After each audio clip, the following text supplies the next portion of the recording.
Muy buenas noches, tengan todas y todos ustedes aquí y allá en sus casas o en sus sitios de trabajo donde nos estén escuchando.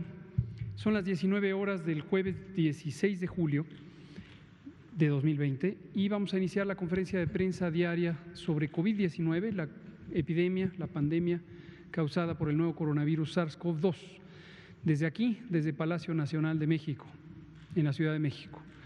Hoy vamos a tener dos componentes, el informe técnico diario con 3 nuevos estados o 3 estados adicionales de los que vamos a comentar sobre su situación epidemiológica. Y en la parte temática nos acompaña el doctor Gabriel García, aquí presente. Gabriel, bienvenido, quien es el coordinador general del Centro Operativo de Apoyo a Contingencias COPAC. Esta es una unidad técnica de la Secretaría de Salud que se dedica a regular toda la atención prehospitalaria, todo lo que ocurre fuera de los hospitales y que necesita una atención urgente, tiene que estar bien coordinada, bien programada, bien comunicada. Ustedes se preguntarán cómo hace los estados para que puedan derivar pacientes de una unidad a la otra, tema que hemos comentado frecuentemente. A veces ocurre que se llena un hospital, pero eso no quiere decir que se llena todos los hospitales de una entidad federativa, de un estado. ¿Cómo se logra que las personas puedan derivarse a otra unidad, que ésta sea resolutiva, de una manera coordinada, a través de los centros reguladores de urgencias y los servicios de atención médica de urgencias? Eso es lo que coordina el doctor Gabriel García y hoy nos va a explicar detalles de cómo funciona este sistema. Esto fue creado antes de COVID, ya existía y se usa para las distintas emergencias, urgencias médicas de interés mayor, pero desde luego en el contexto de una pandemia, de una epidemia, es extraordinariamente importante. Le agradecemos al doctor García que esté aquí y hoy lo presentará en unos minutos. Le pido al doctor Alomía si presenta de manera sintética el informe y luego el doctor García presenta lo suyo. Muy buenas tardes a todas y todos. Vamos a empezar con el informe técnico de la conferencia vespertina número 139. Si vemos la siguiente diapositiva, tenemos aquí el escenario nacional y precisamente en estas barras acumuladas están graficadas las más de 782,000 personas que hasta el momento han ingresado a protocolo de estudio por tener signos y síntomas compatibles con COVID. Vemos que en las barras apiladas, es decir, el total de ellas, se mantiene una tendencia todavía ascendente, aunque en los casos que se van ya confirmando tenemos ciertas variaciones. Veamos la siguiente diapositiva para ver precisamente las líneas específicas. La azul superior son precisamente los casos estimados, 363,599, cuya variación en las últimas 2 semanas, es decir, de la 26 a la 27, es de más 12%, y aquí podemos entonces ver precisamente esta tendencia ascendente. Ya a principios de la próxima semana empezaremos a presentar la semana número 28, lo cual nos dirá si esta tendencia continúa o empezamos a ver ya algún descenso. Lo que también continúa incrementándose, y eso es bueno, son los casos que se han recuperado, las personas que se han recuperado de la enfermedad, más 14% es el cambio de la semana 26 a la 27, y algo también que venimos viendo desde que presentamos estas gráficas es que desde la semana 24 en adelante tenemos un descenso, una tendencia descendente que se ha mantenido de esa manera en las defunciones, menos 24% el cambio de la 26 a la 27.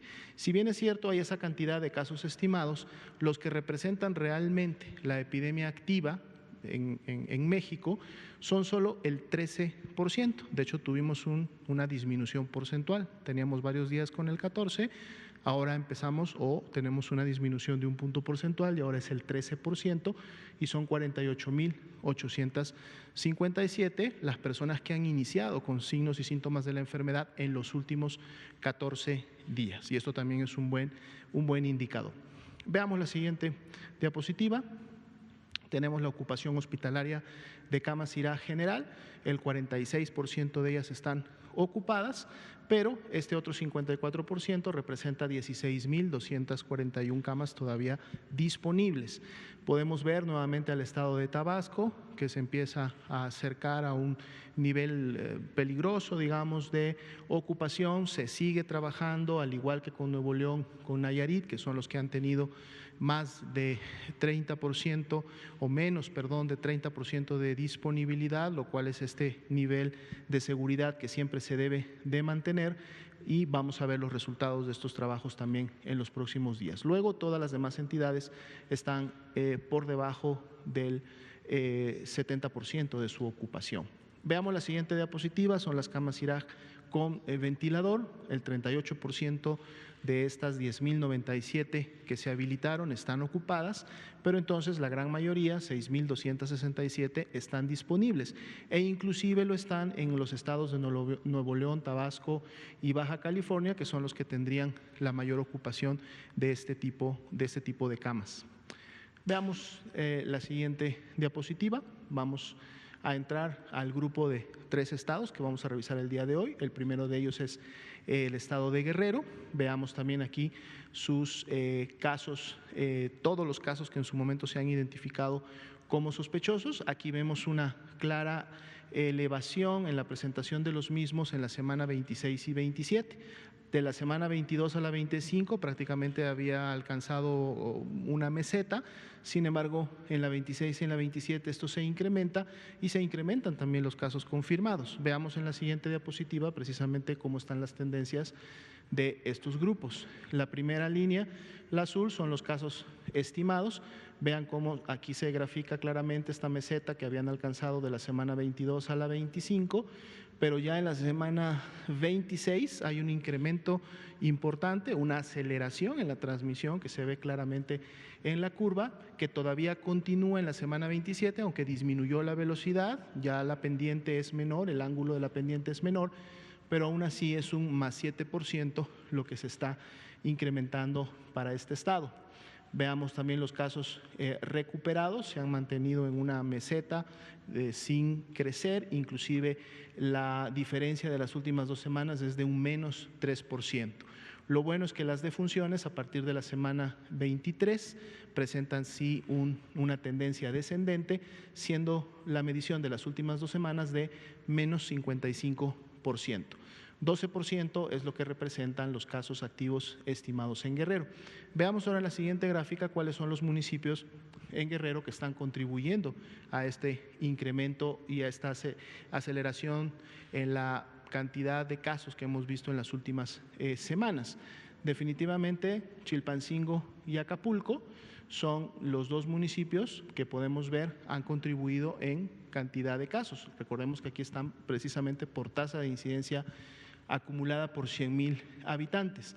Acapulco fue el primero de estos municipios que alcanzó una cantidad importante de casos y por lo tanto de transmisión en la semana 21. Parecía que a partir de la semana 22 y hasta la 25 lograba un descenso, lograba un control. Sin embargo, vemos cómo de la 25 a la 26 nuevamente se vuelve a incrementar e inclusive este nuevo pico supera al pico anterior. Aquí prácticamente estaríamos viendo la figura de lo que representa un rebrote para el municipio de Acapulco. A diferencia de Chilpancingo, que desde que inició mantuvo una tendencia ascendente y más bien se aceleró en la última semana, de la 26 a la 27 es el incremento importante. En el caso de Zihuatanejo, también una tendencia ascendente a partir de la semana 23-24, aunque no ha tenido una pendiente importante, o sea, no ha habido una aceleración en su transmisión, así tampoco en Chilapa, que es el que tiene menos. Pero entonces aquí sí el llamado importante es tanto para las personas que en este momento residen en Chilpancingo, en Acapulco y también en Zihuatanejo. Todavía estos municipios están presentando tendencias ascendentes, todavía hay un patrón importante de transmisión en estos municipios, entonces hay que atender las indicaciones de las autoridades municipales, estatales y llevar a cabo todas las actividades de sana distancia para que estas tendencias puedan empezar a revertirse en vez de que se sigan incrementando. Veamos el siguiente estado. Perdón, antes de pasar, veamos el mapa animado. Aquí tenemos desde las semanas 11 en adelante, precisamente Chilpancingo de los Bravo, Acapulco son los que inician con la transmisión, luego esta se va diseminando. Ya para la 18 empezamos a tener colores más oscuros, en la 20 lógicamente Guerrero continúa incrementando su intensidad, tenemos ya más dispersión prácticamente en la gran mayoría de los estados y veamos la 27, Chilpancingo es la que tiene la mayor tasa, pero también tenemos ya muchos municipios con colores intensos que evidencian transmisión reciente. Veamos ahora sí el siguiente estado. Tenemos a Michoacán. Michoacán, a diferencia de lo que acabamos de ver, alcanzó un pico aparente en la semana 25 y ya para la semana 26 y 27 se ve un decremento y estamos viendo todos los casos que en su momento se han notificado. Veamos ahora en la siguiente gráfica los casos estimados, podemos ver nuevamente el efecto, bastante claro hasta la semana 25, un ascendente claro, y ya para la semana 26 un descenso. Ahora en la semana 27 ese descenso no se ha mantenido, al menos no con la tendencia, más bien vemos una estabilidad en lo alto que inclusive tiene un incremento de un más 5%. Vamos a ver cómo este comportamiento se da en la semana 28 cuando tengamos esta información graficada. Vemos también cómo la curva de recuperados siempre ha mantenido una tendencia ascendente, el último cambio es de más 9% e inclusive ha superado la cantidad o la tasa de recuperados a la tasa de los confirmados. Menos 34% la disminución de las defunciones en las últimas 2 semanas. 9% la cantidad de casos activos, aquí vemos que es menos del 10% precisamente por esta caída importante que hay en la última semana. Veamos por municipio quiénes son los que han contribuido de manera más importante a estas líneas, que es la siguiente diapositiva. Definitivamente Lázaro Cárdenas es por mucho el que contribuye con la mayor cantidad, la mayor intensidad a la curva estatal.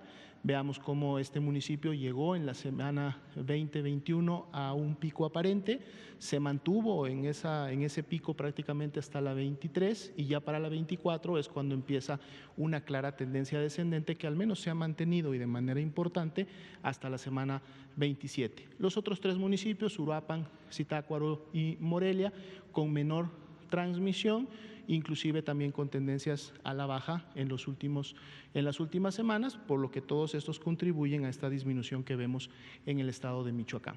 Veamos la siguiente, que es el mapa animado, y ahí está. Morelia inicia con la transmisión, luego la transmisión se va presentando en otros municipios de la zona centro, la zona periférica del estado. Ya para la semana 17 empieza a haber incremento en las tasas, vemos colores más intensos. En la semana 20 ya hay municipios que alcanzan la tasa más alta que hasta el momento se ha registrado, se le van sumando otros 4, 5 y el estado empieza lógicamente ya a pintar muchos municipios de ellos y con tasas de intensidad importante. Veamos el último grupo que es el siguiente estado, Oaxaca. Veamos aquí, a partir de la semana 20 inicia un ascenso importante hasta la semana 23. Parecía que en la 24, 25 y 26 ya teníamos un claro descenso como tal de la tendencia de los casos, sin embargo vemos que en la 27 nuevamente se vuelve a incrementar. Vamos a ver el comportamiento en la siguiente diapositiva. Precisamente aquí vemos en la curva de casos estimados cómo hasta la semana 24 se produce un ascenso importante y un descenso que empezaba a percibirse de al menos 3 semanas hasta la 26. En las últimas 2 semanas se realiza un incremento nuevamente que supera inclusive el primer pico que habíamos visto. Vamos a ver si esto se constituye en lo que pudiera ser también un rebrote en el estado de Oaxaca, más 18% fue el incremento de las últimas 2 semanas. Vemos una estabilidad en la curva de los recuperados, donde no ha habido cambios prácticamente, una meseta en las últimas 3 semanas, y inclusive aquí podemos ver un incremento en la presentación de las defunciones estimadas, más 11% es en este caso el cambio de la 26 a la 27. Veamos los municipios que han contribuido a estos cambios. La siguiente diapositiva. Bien, definitivamente Oaxaca fue el que alcanzó la transmisión más elevada, la tasa más alta en la semana 24, tuvo un descenso importante hasta la 26, pero ese descenso no continuó en la 27, se estabilizó, lo cual pudiera poner en riesgo en un momento determinado que eso pudiera volver a incrementarse o que esa meseta se mantuviera por algunas semanas. Un comportamiento similar, pero en menor escala, tuvo San Juan Bautista Tuxtepec, menor escala, pero un comportamiento bastante similar, también con una tendencia plana, estable en las últimas semanas. Huajuapan de León, en su momento es la curva de más abajo, tiene una tendencia ascendente continua prácticamente, que en su momento lo coloca en prácticamente el tercer lugar, y finalmente Santa Cruz, que tiene sí un incremento importante hasta la semana 24, pero luego tiene una tasa descendente hasta la 27. Entonces, igual aquí te hacemos un llamado a los habitantes de San Juan Bautista Tuxtepec, del mismo municipio de Oaxaca y de Huajuapan de León, a llevar a cabo las medidas de sana distancia, a atender las indicaciones de las autoridades para que estas tendencias que se han mantenido de alguna manera estables, pero arriba, o sea, no continúan con un descenso importante, si no se llevan a cabo las medidas, este descenso podría haberse truncado y entonces ver la posibilidad más bien de un rebrote. Y veamos la última diapositiva, que es precisamente el mapa animado. Inicia en Oaxaca de Juárez. Oaxaca tiene muchos municipios, como podemos ver en la gráfica, prácticamente son los municipios periféricos del estado y los municipios del centro los que inician con la principal transmisión. Vemos que esta va incrementando de intensidad en función de que empezamos a ver ya para las semanas 23, 24 colores más intensos. Y aquí tenemos la 27 y sí, efectivamente es una dispersión que se da más en las periferias del estado y en el centro, muy probablemente esto también por la geografía que tienen los municipios en la región. Sería la actualización para hoy. Gracias. Muchas gracias, doctora Lumía. Doctor Gabriel García, si es tan amable. Con su permiso, subsecretario. Bien, vamos a platicar de los sistemas de urgencias. Si me pasan la primera, por favor. Bien, en el mundo hay 2 o 3 modelos de sistemas de urgencias, incluso algunos se han hecho híbridos y se identifican por sus siglas este sistema de atención médica de urgencias. En el pasado era un modelo donde solamente el paramédico llegaba en la calle y levantaba al enfermo y lo llevaba al hospital, y entonces la mística era pues tratar de llegar lo más rápido posible al lesionado y de ahí llevarlo al hospital más cercano lo más pronto que se pudiera. En algún momento todos los estudios que se hicieron en el mundo nos dieron bastante evidencia para saber que no es lo ideal y que los sistemas de urgencia, lejos de ser rápidos, tienen que ser eficientes en sus sistemas de operación.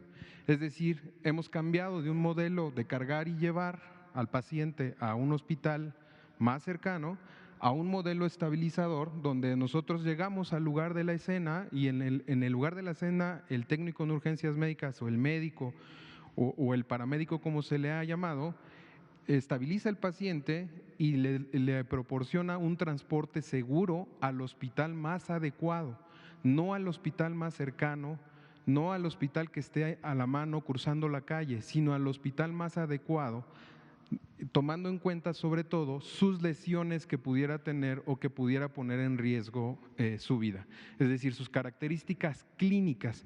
Y de ahí empieza entonces un crecimiento en el mundo de solamente ser sistemas despachadores de urgencias, ahora ser unos sistemas muy integradores, clínicos, que deben de prestar servicios médicos desde la primera intención de la emergencia, de la urgencia, es decir, desde la recepción de la llamada. Entonces se crean estos sistemas que son una red coordinada de servicios de urgencias, emergencias y regulación médica, que es el acto por el que se obtienen todos los datos clínicos de un paciente y características que tiene que tomar un médico, ¿no?, o un técnico en urgencias médicas, en regulación médica, o técnico en atención médica prehospitalaria, y que tomando como base unos criterios muy específicos de gravedad de algunas lesiones que pudiera tener o de características de la unidad hospitalaria que debe recibir a ese lesionado, toma una decisión de envío tanto del transporte adecuado como del hospital que lo va a recibir.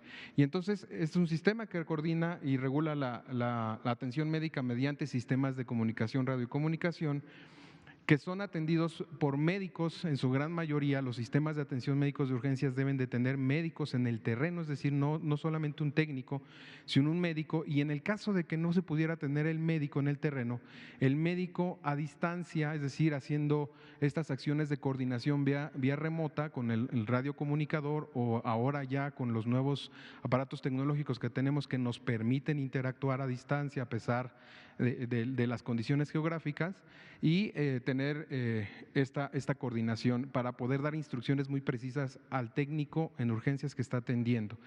Integra, aparte de todo esto, el sistema de atención médica de urgencias ahora integra y debe de integrar los servicios de urgencias hospitalarios, es decir, debe de haber una corresponsabilidad en la que el técnico de urgencias médicas o médico que está en la calle pueda tomar una decisión basada en criterios médicos clínicos de los sistemas de urgencias formales, es decir, fijos, hospitales, y que además el médico que está dentro de esta unidad hospitalaria conozca, sepa, se entere de qué paciente le va a llegar, con qué lesiones y cómo lo vienen atendiendo en el transporte prehospitalario, que no es simplemente tener una camioneta adecuada con foquitos y luces y sirena, sino que va más allá los sistemas de atención médica de urgencias. La que sigue, por favor.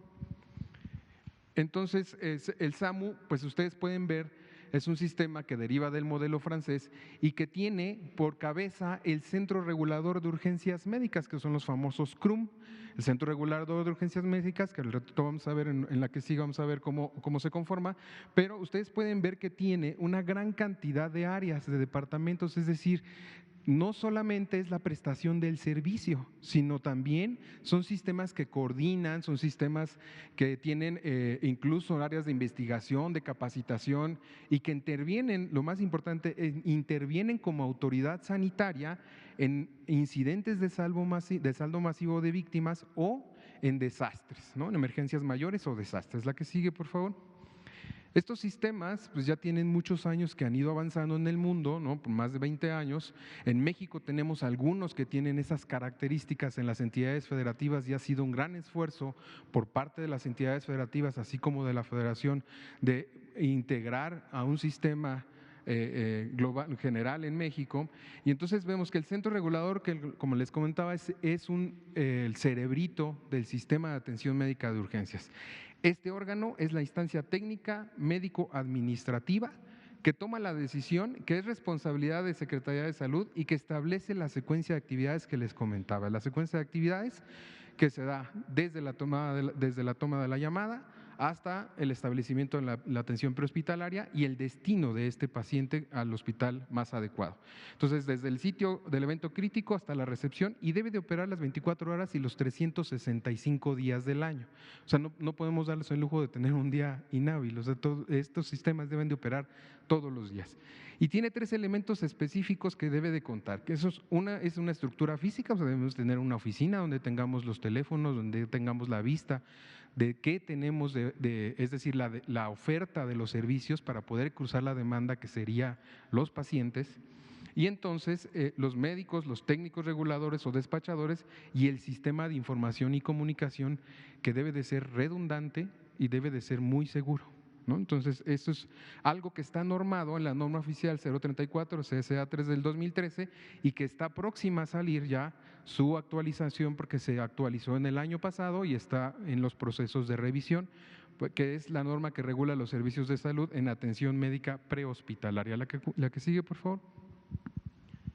Bueno, en México, ¿cómo estamos? En México tenemos 15 entidades federativas que tienen Centro Regulador de Urgencias Médicas más el Sistema de Atención Médica de Urgencias o los servicios de atención médica prehospitalaria.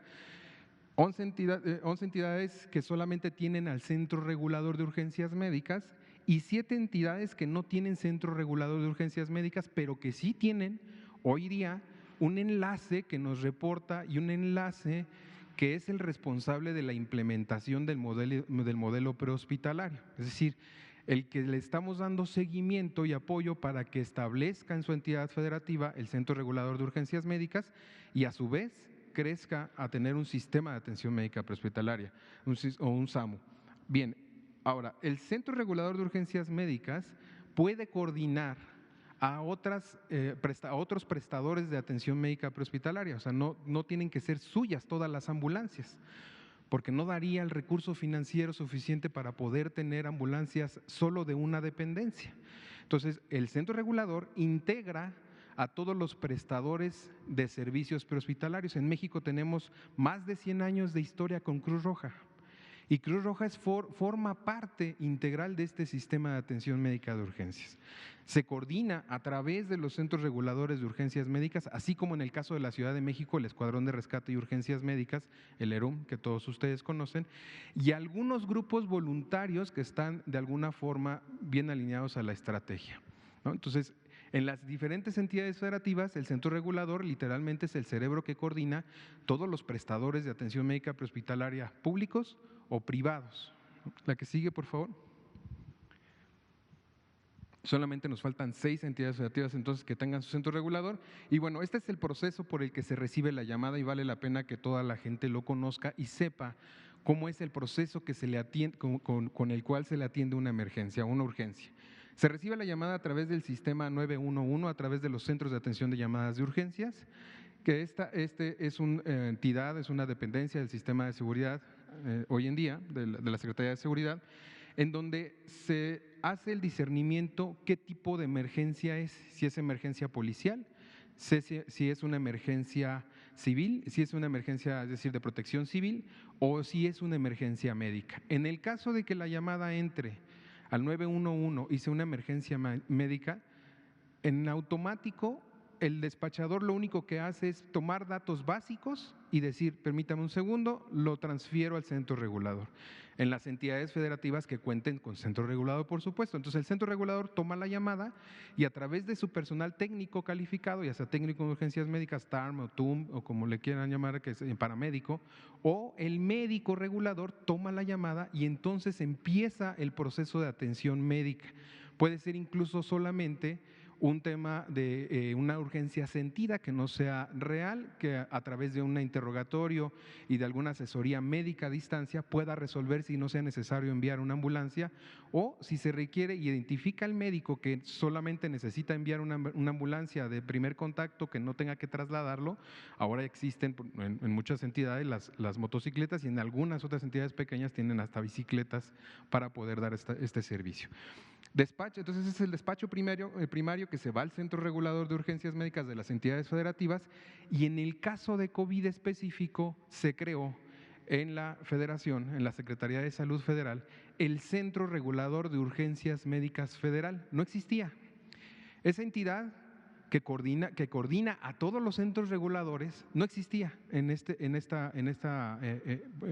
tramo de la parte federal. Entonces no había como una línea muy clara de qué se tiene que hacer y cómo se tiene que hacer. Cada entidad federativa iba creciendo y haciendo esfuerzos de acuerdo a los modelos internacionales, pero a partir de la pandemia creamos el Centro Regulador de Urgencias Médicas, que a través de la red AMATES, del Ambiente para la Administración de las Atenciones de Salud, y de la red negativa de infección respiratoria aguda grave, que es la red IRAC, donde todas las entidades cargan su oferta de servicios, es como el Centro Regulador de Urgencias Médicas Federal puede servir de apoyo a los CRUM locales o en cada entidad federativa, porque hay algunas entidades que tienen varios CRUM por la situación geográfica, ¿no? En el caso, tal es el caso de Chihuahua, que tiene 3 centros reguladores.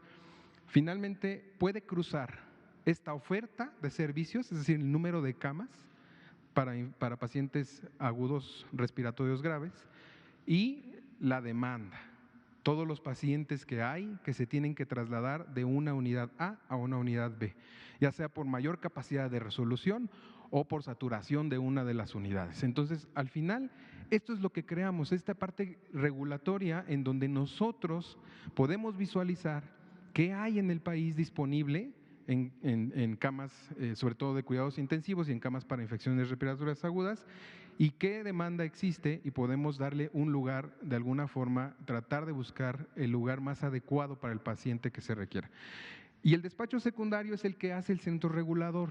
Ya puede mandar una ambulancia vía terrestre o aérea, dependiendo de las condiciones del paciente, las características geográficas donde se encuentra, o la georreferencia, es decir, la isócrona, en donde pueden tener un tiempo adecuado de traslado.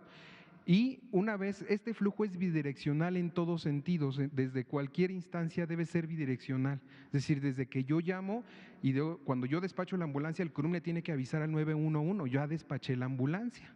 Y todo va concatenado con un número de folio que le va dando seguimiento y le da trazabilidad a todo el proceso.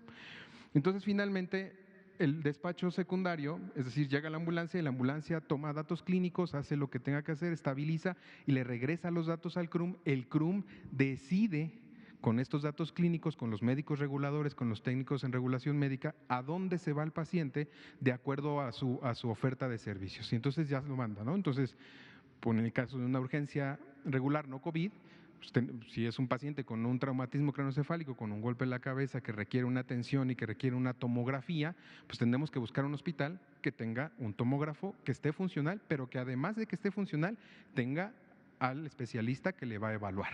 Entonces, la red negativa por eso pide esos datos, pide que las características de la cama que se sube para el tema de COVID sea una cama que cuente no solamente con la infraestructura de la cama, sino con los insumos y el recurso humano. Entonces, así es como funciona a grandes rasgos. Entonces, se coordina, las unidades médicas fijas pueden ser de cualquier dependencia a través de este convenio que se firmó de intercambio de servicios con las entidades federativas, en donde los pacientes COVID podemos de alguna manera intercambiar pacientes entre las diferentes dependencias para que tengan garantizada su atención. La que sigue, por favor.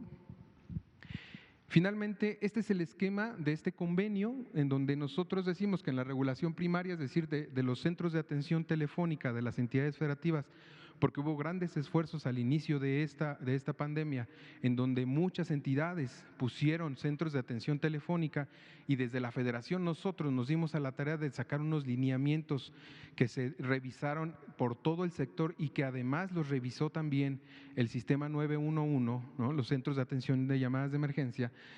En estos lineamientos se pone claro cuál es el camino y cuál es el algoritmo que se debe de seguir para poder identificar a estos pacientes, que sean positivos o que tengan dificultad respiratoria y requieran de una atención, de tal forma que los semaforizamos y decimos que un paciente leve, pues se le da orientación y seguimiento en domicilio para no sacarlo de casa, para dejarlo en casa y que no ofrezca una mayor transmisión.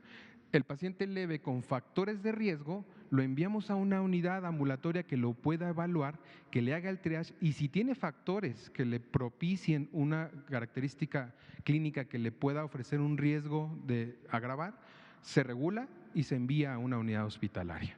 Ahora, este paciente grave que se identifica a través del 911 y que, como ya se ha comentado muchas veces en este foro, cuando se identifiquen pacientes graves o cuando ustedes identifiquen pacientes graves que tengan dificultad respiratoria, no se esperen. Tenemos que llamar al 911 para que el 911 haga todo este proceso de paso por los centros reguladores, y en caso de que algún centro regulador de los estados no tuviera la capacidad porque ya está saturado, porque no hay camas en ese momento o no tiene disponibilidad de ambulancias, el centro regulador federal hará lo propio para ayudar a ese centro regulador. Entonces, una vez que el centro regulador verifica la disponibilidad en la red de IRAG, coordina todas las responsabilidades. Ahora, para poder trasladar a ese paciente. Si nos referimos a la regulación secundaria, es decir, que ya no es un paciente que vamos a agarrar de la primera instancia, que no está en su casa, que no es de la calle, que es un paciente que ya está evaluado y estabilizado y que requiere un traslado. Hay un sistema que se llama referencia y contrarreferencia, y estos sistemas de referencia por un tiempo se dejaron en el olvido. No estaban como muy aceitados, no estaban como funcionando adecuadamente. En algunas dependencias, no quiero decir que en todas, en algunas dependencias no jalaba bien la referencia. Entonces lo que hicimos es, a través de este convenio de colaboración y de intercambio de servicios, es establecer las reglas del juego y decir cómo vamos a transferirnos pacientes entre nosotros, bajo qué formatos, con qué criterios nos vamos a recibir pacientes y quién los va a trasladar, porque ese es el otro tema, quién los va a mover. Pues los mueven los centros reguladores a través de sus servicios propios o de servicios de terceros que ellos mismos coordinan. Entonces se les busca el lugar, se identifica la capacidad instalada y se finaliza el proceso, de tal forma que el sistema se vuelve redundante. O sea, no hay forma que se nos escape un paciente que no encontremos lugar. Puede ser que el lugar tarde, o sea, no es inmediato, no es, digamos, no es en el momento. Este proceso lleva un tiempo de gestión en lo que el centro regulador se comunica con los hospitales, se ve si la cama está desocupada. O sea, aunque nosotros la veamos en el sistema, puede ser que 15 minutos antes de que cargaran esa cama, llegó alguien y la ocupó de urgencia, y eso es lo que nosotros tenemos que gestionar en el ínter del tiempo. Por eso a veces de pronto la gente se nos desespera, y lo que le pedimos a la población es que no desesperemos. Este proceso es redundante y se garantiza que tenga un lugar y un espacio en el momento que se requiera. ¿Sí? La que sigue, por favor. Bien, ¿qué es lo que estamos haciendo? O sea, el sistema funciona, pero necesitamos mejorarlo, como todos los sistemas. Tienen fallas, se va aprendiendo con el paso de tiempo, y lo que estamos haciendo es que a través del modelo de atención prehospitalaria estamos preferenciando que exista un triage adecuado a la atención de urgencias, que le podamos atender con capacidades al trauma, a las urgencias obstétricas y a la toxicología, a los padecimientos toxicológicos. Ahora, en el lado del hospital, lo que tenemos que hacer y que estamos haciendo es que la capacidad resolutiva y el triage sea más eficiente, es decir, voy a meter a médicos en las urgencias, o sea, no en las urgencias prehospitalarias, es decir, dentro de la ambulancia, y en eso se está avanzando. Cada vez más vemos más médicos a bordo de las ambulancias en las entidades federativas. Metemos enfermeros, mejoramos los procesos de triage, hacemos capacitaciones, se hacen indicadores de calidad, se les da seguimiento, y algunos ahorita los vamos a ver en algunas láminas siguientes, y se mejoran los procesos. Ahora, en el lado administrativo, pues evidentemente tenemos que hacer esta gestión de los riesgos, identificar plenamente dónde tenemos más accidentes, más incidentes de enfermedades, más atropellados, etcétera, a través de los sistemas de vigilancia, y tener planes hospitalarios. Hacemos gerencia hospitalaria, administración de emergencias, y mejoramos el sistema con un sistema basado en calidad de la atención. Entonces, esto también conlleva a un proceso de supervisión que requiere estar plenamente y constantemente con las entidades federativas tocando la puerta y revisando sus procesos. La que sigue, por favor.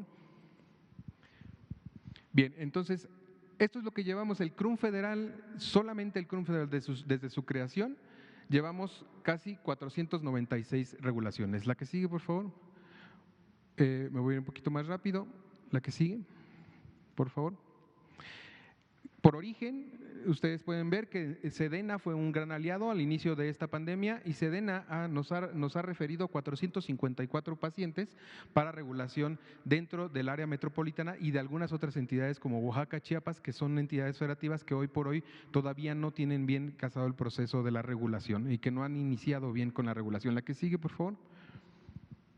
Estas son las regulaciones de las entidades federativas, cómo se distribuyen a través de las entidades federativas. Ustedes pueden ver en la Ciudad de México, el Estado de México y Oaxaca son las tres primeras entidades que tienen más regulaciones médicas, porque sus procesos se vieron saturados en algún momento y por la cantidad de población que tienen. La que sigue, por favor. Esto es lo que ha hecho solamente el Centro Regulador Federal. Ahora viene lo que ha hecho lo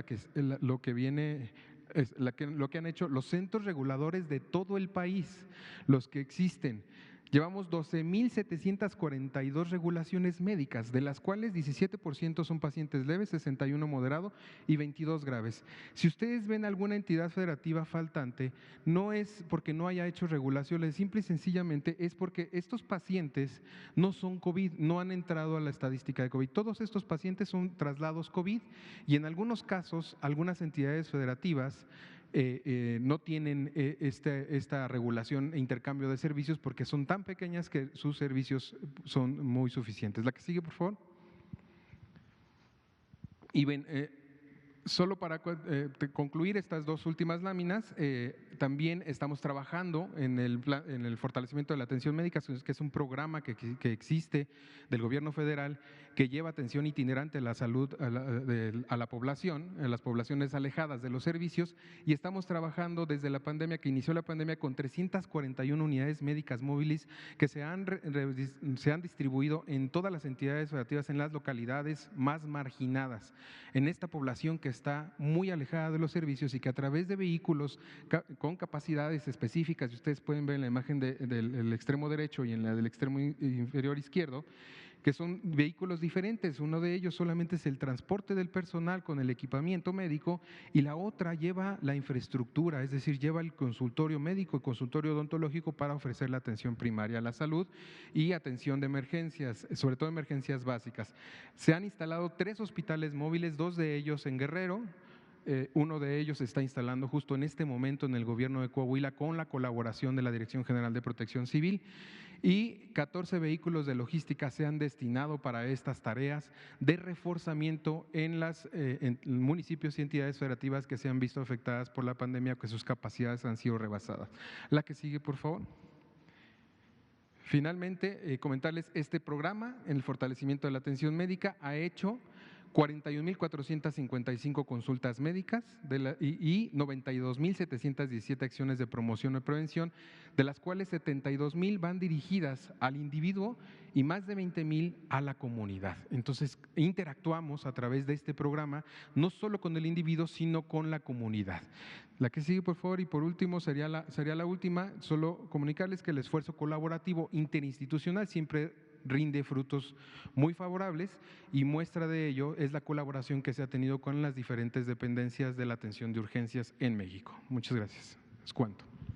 Excelente, muchas gracias, doctor Gabriel García, coordinador del comando, ¿cómo es otra vez? Centro Operativo de Atención, yo dije hace rato de apoyo, de atención a contingencias. Vamos a darle la palabra a Araceli Aranday, de Canal 11, a usted, la compañera, y luego ustedes por acá, y nos damos uno y uno. Gracias, doctor. Preguntarle sobre la reunión el día de hoy de la CONAGO. Nos había comentado en sesiones anteriores, cuando le hice la pregunta sobre el semáforo, que hoy iban a definir algunos aspectos del mismo. Me gustaría que me comentara si llegaron a algún acuerdo y, además de esto, si se tocaron algunos otros temas. Y preguntarle a Gabriel si fuera tan gentil de darme un aproximado del tiempo desde que el paciente habla, cuánto tiempo transcurre hasta que llega a ser atendido, en promedio. Gracias. Gracias. Adelante. Empecemos con esa. ¿Cuánto tiempo tarda entre que llaman y se le concreta? En estos tiempos son variables. Los tiempos de respuesta de las unidades de urgencia son variables. En la Ciudad de México está alrededor de los 15 a 20 minutos, dependiendo la zona geográfica. Y hay ciudades en donde el tiempo de respuesta no rebasa los 10 minutos, ¿no? Es muy rápido porque son ciudades muy pequeñas. Entonces, hay indicadores muy precisos por cada entidad federativa y tenemos el firme propósito en esta administración de seguir empujando el mejoramiento de los servicios para poder mejorar los tiempos de respuesta de los servicios de urgencias. ¿Perdón? El promedio nacional ronda los 20 minutos. Respecto a la otra pregunta de Araceli Aranday de Canal 11 sobre la reunión con la gobernadora de Sonora, la jefa de gobierno de la Ciudad de México y los 30 gobernadores.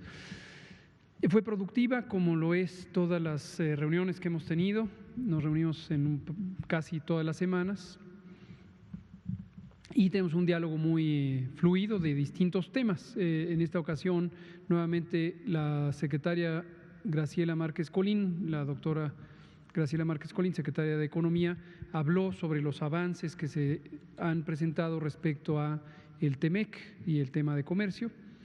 Y luego el segundo tema fue la situación epidemiológica de COVID y el semáforo. Fue una reunión larga, hoy fue bastante larga, empezó a la 1 de la tarde, terminamos prácticamente a las 4:30. Y se expresaron múltiples perspectivas que siempre son muy constructivas y muy importantes sobre lo que ocurre en los estados y los retos que enfrentan las autoridades sanitarias estatales para balancear apropiadamente los dos elementos que en México, en todas sus 32 entidades federativas, en todos sus municipios, en todos los países del mundo, están en un enorme reto de balancear. Por un lado, el proteger de manera directa la salud y la vida en términos de la epidemia, esta epidemia de COVID causada por un virus que tiene la potencialidad de causar un daño grave y la muerte, una partícula biológica, un fenómeno natural que ha afectado a toda la especie humana. Por el otro lado, el enorme reto de cuidar la actividad social, el bienestar, la economía de todos y cada uno de los rincones del mundo.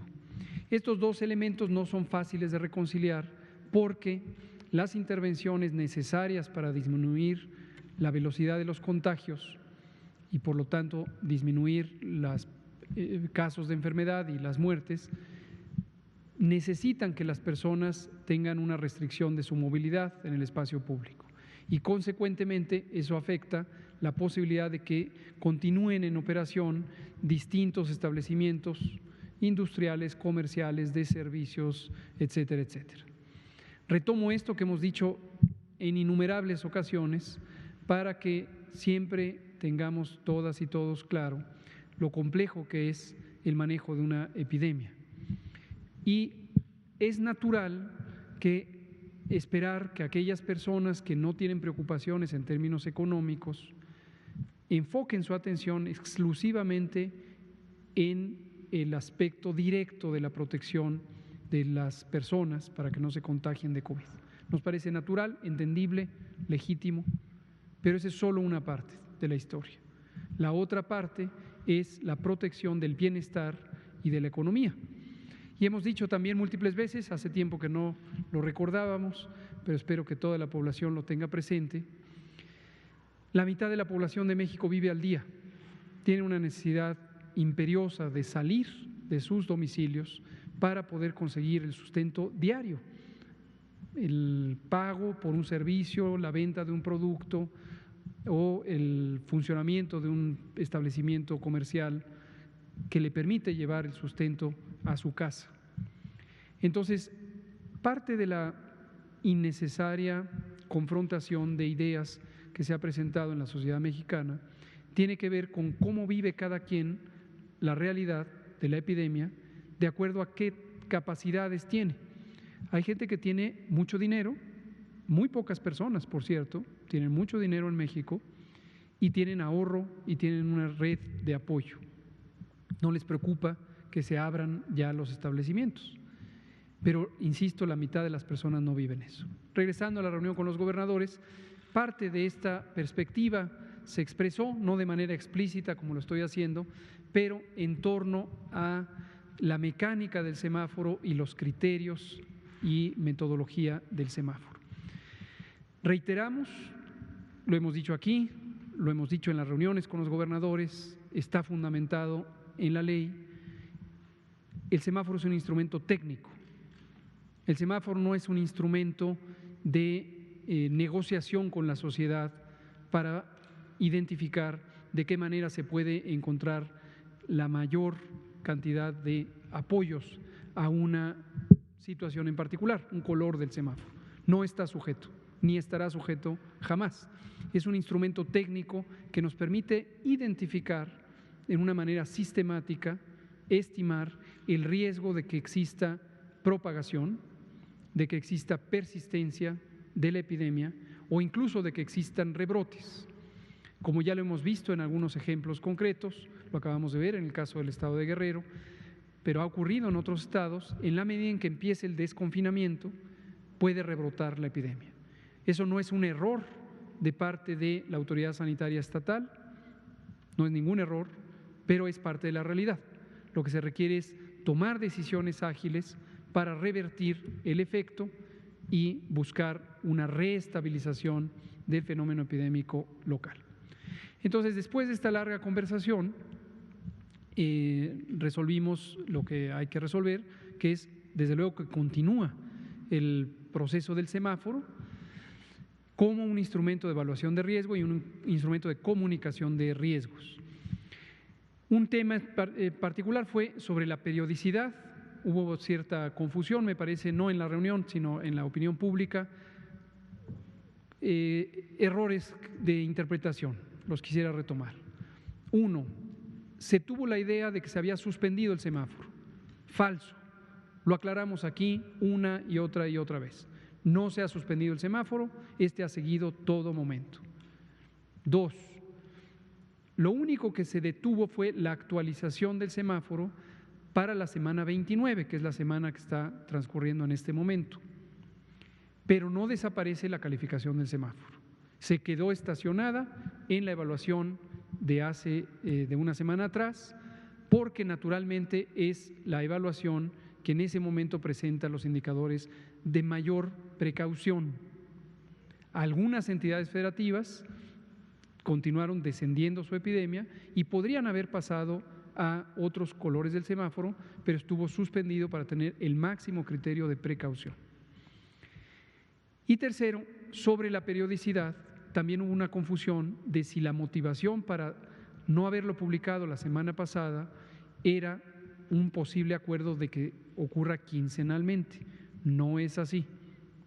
Dijimos aquí explícitamente la razón, encontramos que en algunos pocos estados la información era inconsistente, concretamente la información sobre el curso de la epidemia, sobre la cantidad de casos, la velocidad que se presentan o sobre la ocupación hospitalaria. Entonces, a lo largo de la semana, entre otros con el equipo del doctor Gabriel García, se hicieron esfuerzos de supervisión que permitieron reconciliar esa información y vamos a reactivar el semáforo, lo presentaremos mañana y empezará a transcurrir a partir del próximo lunes. Gracias. Por favor, la compañera. Buenas tardes, Andrea Meras de Grupo Fórmula. Quisiera preguntarle si entonces ya se arreglaron estas inconsistencias de información que tuvieron con los estados, qué estados fueron y también preguntarle, un juez le ordenó explicar sus fundamentos legales en los que basó su decisión de dejar de publicar pues este semáforo. ¿Lo va a hacer en este espacio? Incluso en este momento podría responderle a este juez y a esta persona que interpuso esta situación legal. Gracias. A los jueces no se les responde en la prensa ni en los medios de comunicación. Cuando existe un requerimiento formal de Poder Judicial, se le responde por los canales que la propia autoridad judicial establece.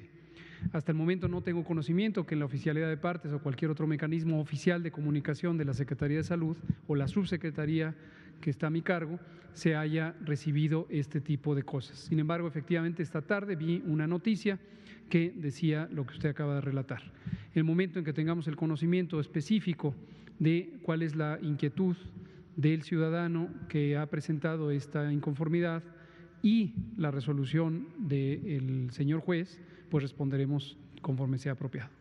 Y en el caso de la CONAGO, las inconsistencias. Ya se han resuelto, las inconsistencias eran fundamentalmente de… ¿Cuántos estados? ¿Cuáles fueron? ¿Qué inconsistencias? Muy pocos estados, no tiene la menor importancia identificarlos. Esto es algo que puede ocurrir rutinariamente cuando hay un desfase en el flujo de información. A veces serán unos, a veces serán otros. Era un asunto técnico. En ningún momento ha sido una actitud de dolo, de negligencia. Esto lo comentamos precisamente hoy en la conferencia con los gobernadores. No identificamos que haya mala intención ni un ánimo de afectar la información. Todos y cada uno de los titulares de los gobiernos estatales han mostrado una excelente disposición al diálogo y desde luego ejercen una enorme responsabilidad para proteger la salud de sus poblaciones. Ya no hay inconsistencias no es un asunto que funcione así, es un asunto técnico. A veces se desfasa la información, podrá volver a ocurrir y si ocurre se harán las enmiendas correspondientes. Gracias, por favor.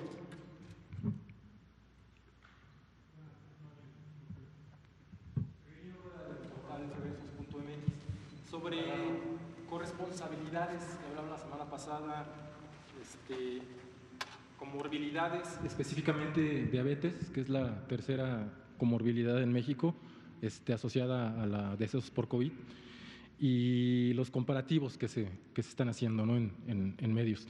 El fin de semana se supera los decesos en Italia y bueno, todos nos imaginamos que iba a suceder esto, ¿no? Como ha sucedido. Se rebasó a Francia, se rebasó a España, se rebasó, sin dar un contexto preciso, ¿no? De cuánta población tiene cada país y de cuál es el porcentaje de mortalidad anual en estos países por diabetes. Me quiero centrar porque, bueno, hipertensión y obesidad es otra cosa, ¿no? Entonces, por ejemplo, en México, ya lo he repetido muchas veces, tenemos el 14%, ¿no?, de mortalidad por diabetes, esto cifra de 2018. En la OMS, en un portal, en el portal de la OMS, pero en el sitio de diabetes, Italia, el país que se acaba de superar las muertes, tiene 3% de mortalidad por diabetes. España, con una población también más baja, tiene de diabetes 4%. Francia el 2%, México el 14%. Los países que están por superarse, bueno, Reino Unido, no sé, quizá en un mes y medio se supere, tiene 43,000 decesos, por ahí hago el cálculo, tiene 1% de mortalidad por diabetes, Brasil el 6%, mucho menor todavía, y Estados Unidos 3%. Más o menos el que se puede comparar es Rusia, que tiene un 1% a México, pero que tiene una población de 143 millones, México tiene una población de 128 millones.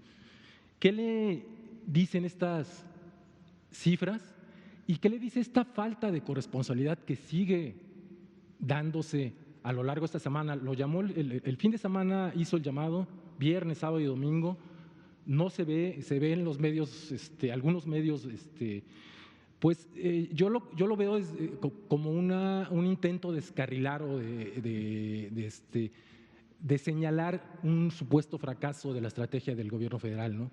Digo, esto aunado también con estas cifras que son comorbilidades por ejemplo, diabetes de empresas, de estas industrias que producen comida chatarra, bebidas chatarras, ¿no? ¿Qué le dicen estas cifras y qué le dice esta falta de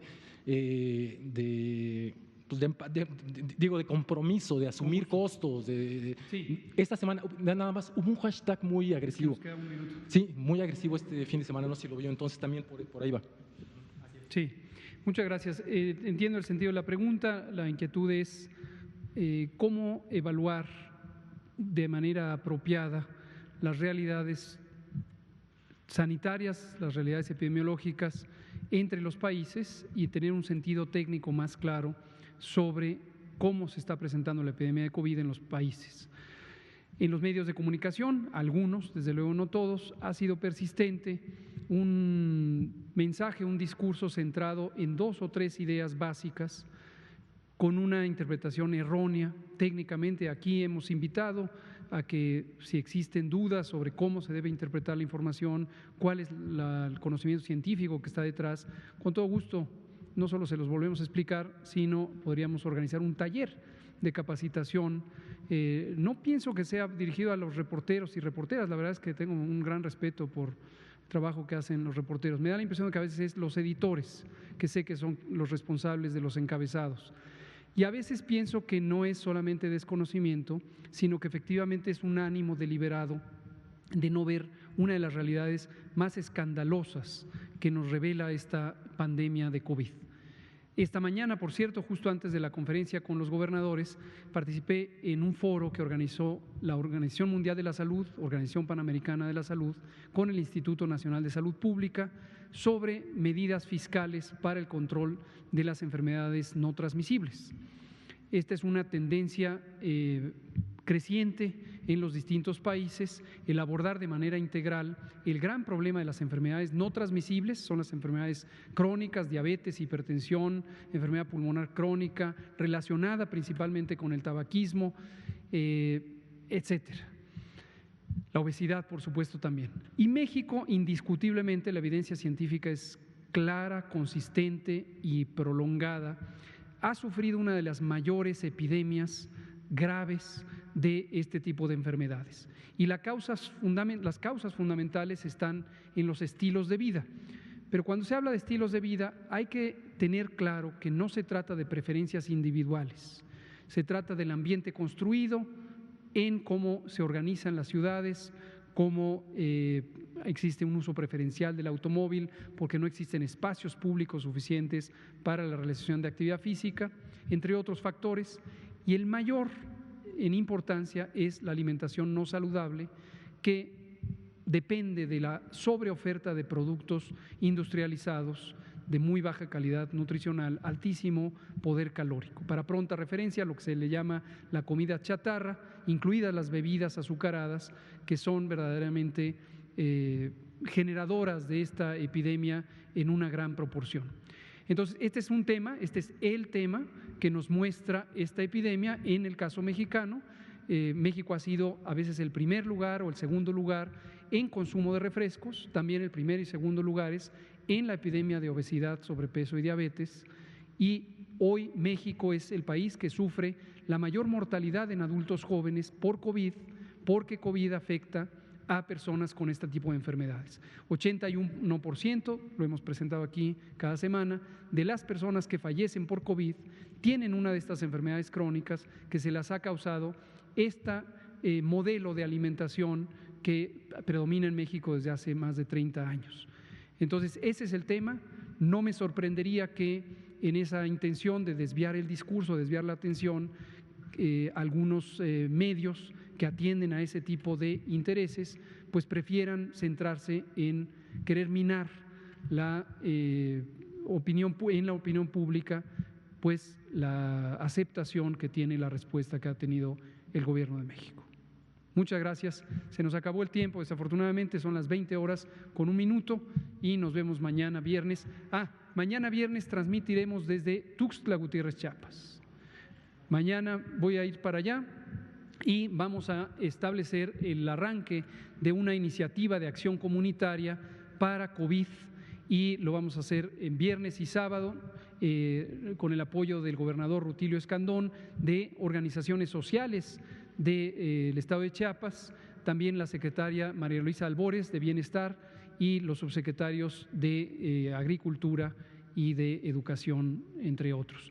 Nos acompaña la Organización Panamericana de la Salud, el señor Cristian Morales, y Zoe Robledo, el director general del IMSS, y vamos a arrancar ahí este programa y entonces desde ahí transmitiremos la conferencia el día de mañana.